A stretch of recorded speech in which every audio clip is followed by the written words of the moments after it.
On December 9, 2004, 9 experienced divers ventured into the depths of Mexico's Sac Actun cave system. Split into 2 teams with separate dive plans, they aimed to explore its underwater wonders. However, one team's fateful wrong turn at an intersection would turn their adventure into a desperate fight for survival. How did a routine dive become a life-or-death struggle? Watch till the end to uncover the truth behind the Sac Actun cave system tragedy. On the morning of December 9, 2004, 2 teams of certified cave divers set out to explore the vast underwater labyrinth of Mexico's Sac Actun cave system. This subterranean network, nestled beneath the Yucatan Peninsula, is a mesmerizing maze of flooded tunnels and chambers, drawing divers from around the world to explore its hidden beauty. Sac Actun, also known as the White Cave System, isn't just any cave. It's the longest underwater cave in Mexico and the second longest globally. Its exploration began in 1987, gradually revealing a complex network of interconnected passages. Over time, explorers have mapped an astounding 228 miles of underwater tunnels, highlighting the cave's immense size and the potential challenges it poses. The 9 divers, divided into 2 teams, Team A with 5 members and Team B with 4, were all certified and seasoned in the art of cave diving. They arrived at Cenote Kalimba, a natural sinkhole serving as an entrance to the underwater world.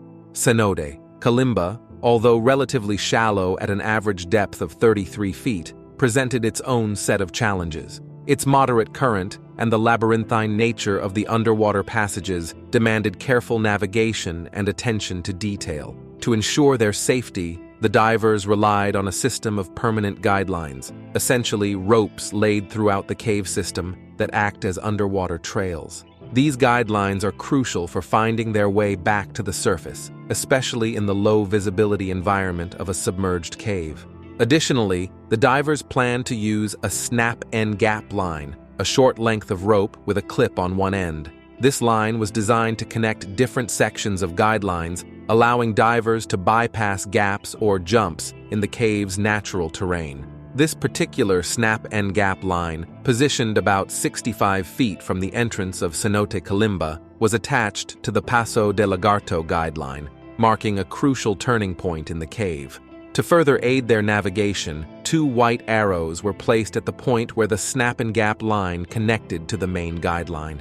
These arrows served as a clear visual indicator for the divers on their way back to the surface. Additionally, about 65 feet further into the cave, the main guideline made a sharp right-angle turn, and more arrows marked the correct path at this intersection. Before their descent, both teams meticulously reviewed their individual plans. Team A intended to explore a specific section known as Cenote Box Chen, while Team B had a different route planned. Both teams agreed to reunite at the snap-and gap line before making their ascent back to the surface. Adding to their experience, Team B had already ventured into a portion of the cave from the Gran Cenote 2 days earlier. They had used the snap-and gap line to connect with the Paso de Lagarto guideline and had placed 3 markers along their path to guide their return.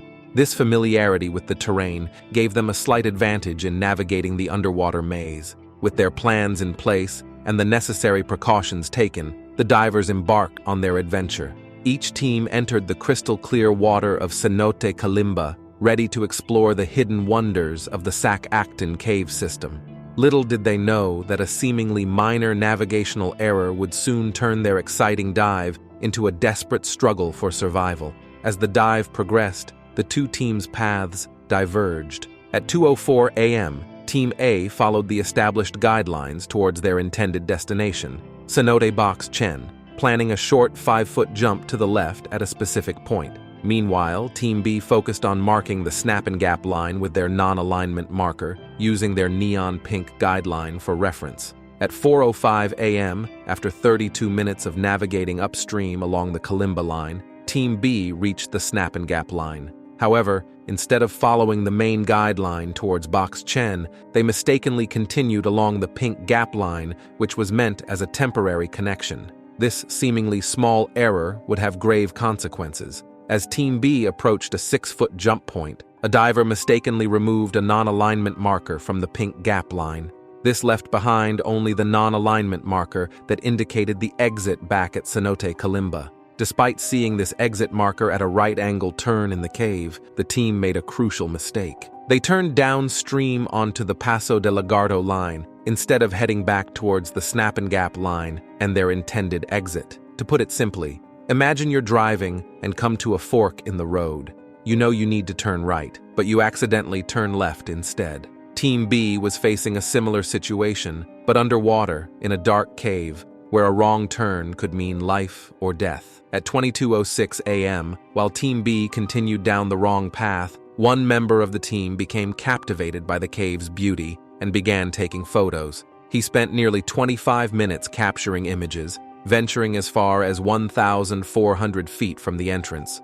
Meanwhile, the rest of Team B continued their misguided journey, leaving alignment arrows pointing towards Cenote Ho Tul, Grand Cenote, a direction opposite to their intended exit. By 10:07 a.m., the team realized their mistake. They were not heading towards the Kalimba exit. A sense of urgency set in. One diver began a frantic search for the correct path, deploying a safety spool, a reel of line used to mark their position and aid their return. They spotted an alignment arrow at the end of the Paso de Lagarto line, pointing towards the guideline that would lead them back to Cenote Ho Tul, Grand Cenote. With the correct path seemingly within reach, the team's hopes were briefly lifted. However, the exit was still 70 feet away, and time was running out. The remaining air in their tanks was unknown.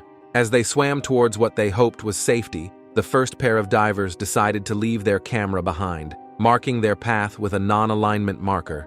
Meanwhile, Team A, having mistakenly removed the marker that was meant to guide Team B's exit, continued on their way, unaware of the unfolding crisis. The air in the tanks of Team B was dangerously low. They split into pairs to conserve air, but it wasn't enough. Tragically, 2 members of Team B were unable to reach the surface. They were found on the cave roof, 250 feet from the exit, their tanks empty. Their bodies were later recovered. The first pair of divers, having shared their remaining air, managed to reach the surface at Cenote Kalimba with a mere 500 psi left in one tank. This critical decision to share air likely saved their lives. However, for the remaining 2 members of Team B, time had run out.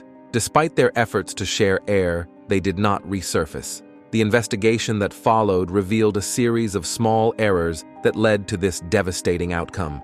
Team B's incorrect turn at the right-angle intersection, coupled with the removal of a crucial non-alignment marker, sent them on a path of no return.